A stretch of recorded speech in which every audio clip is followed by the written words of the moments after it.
Hi everyone, I hope you're all doing great. There are so many prophecies about to be fulfilled. I think of one that was in Genesis. In fact, it was Genesis 3:15. For God will put enmity between you and the woman, and between your seed and her seed. And you will bruise him in the heel. You know the one. So the bruising of the head is going to take place when Satan is abased. That's what that scripture was referring to. We are getting close now to that point. So you'll be asking, what is Gog and Magog? Well, that they will form a coalition alliance, all the hostile nations. All the hostile nations are Gog and Magog. And they form this sort of unity. I know you're thinking, how the heck are they going to form that unity? But they do.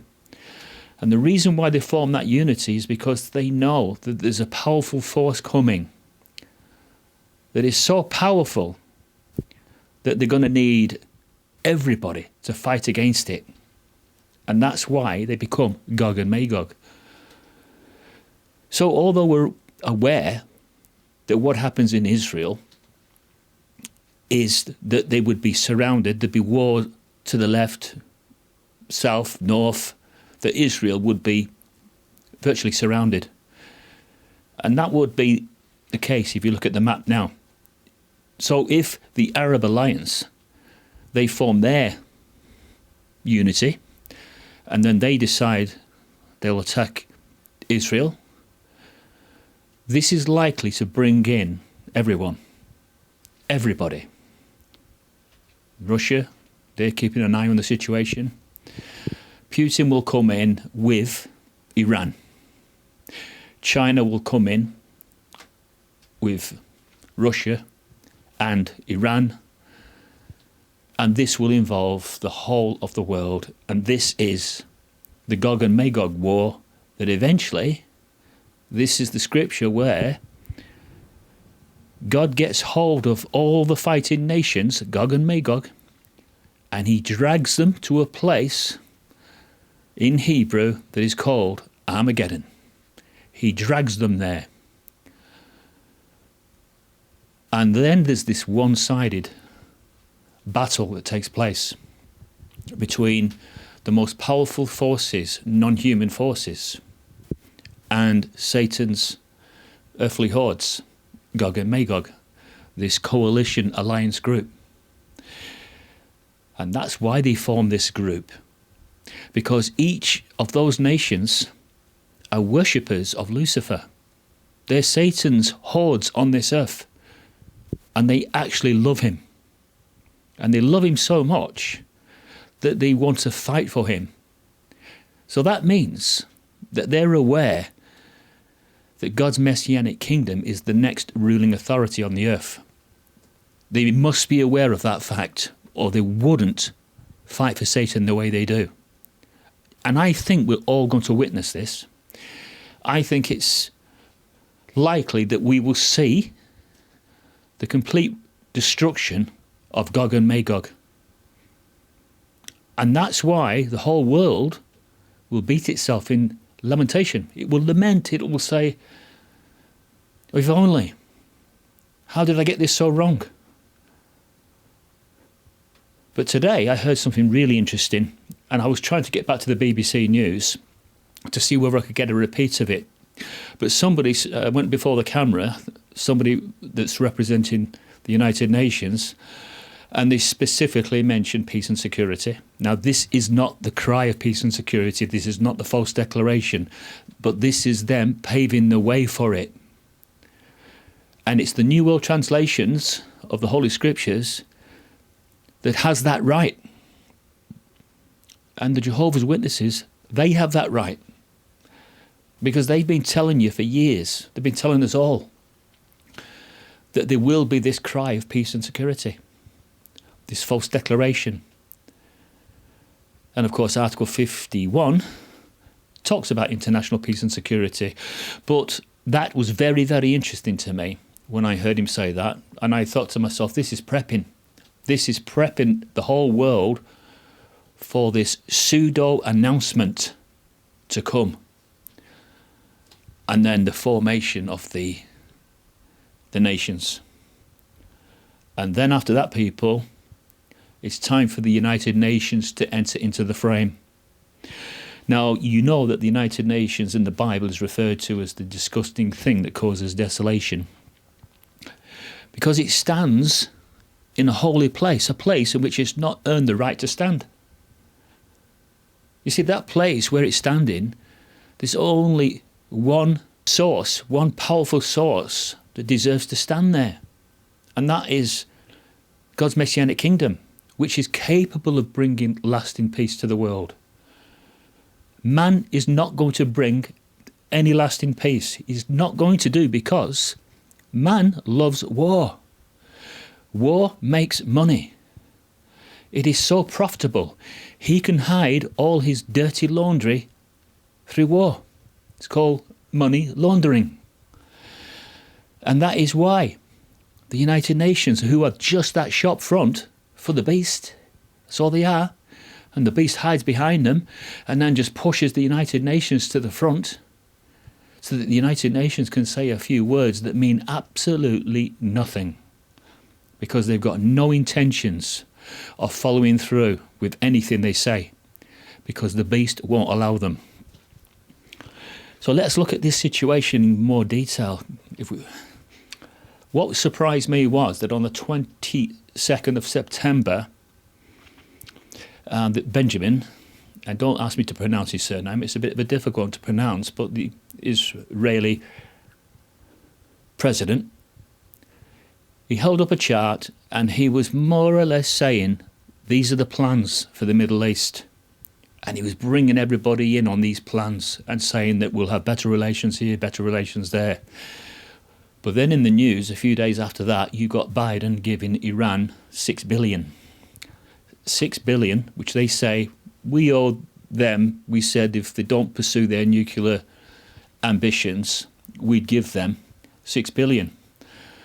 Do you trust Biden? Do you trust the United States? What did Saddam Hussein say about the USA? He called them the infidel and the great Satan. How many wars has the United States been involved with? Why did they start Afghanistan? Why did they start Vietnam? Why did they start any of these wars? Because it was profitable. And while we still have world powers of true evilness like them, we will never be able to live in peace. And that is why, when you get the chance, and when it comes, make sure you make the right decision.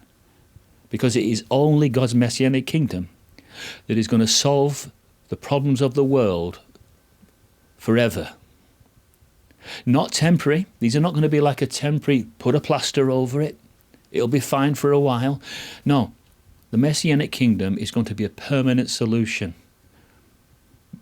But unfortunately, there has to be casualties, even with the Messianic kingdom, because there's people that are going to oppose it. And Gog and Magog, when they form this alliance group, they're going to go after anybody that is supporting the Messianic kingdom. Anybody. Those that are promoting the kingdom message, they're going to be attacked. They're aware of this. I was aware of this. I always knew I was going to come under attack. You just have to accept these things. There's nothing you can do about it. It's just the way this system is going to go down. There is going to only be one true religion that is identified. And that true religion can only be identified once Christendom has fallen, once the beast has turned on the harlot. That is how the true religion is identified in the time of the end.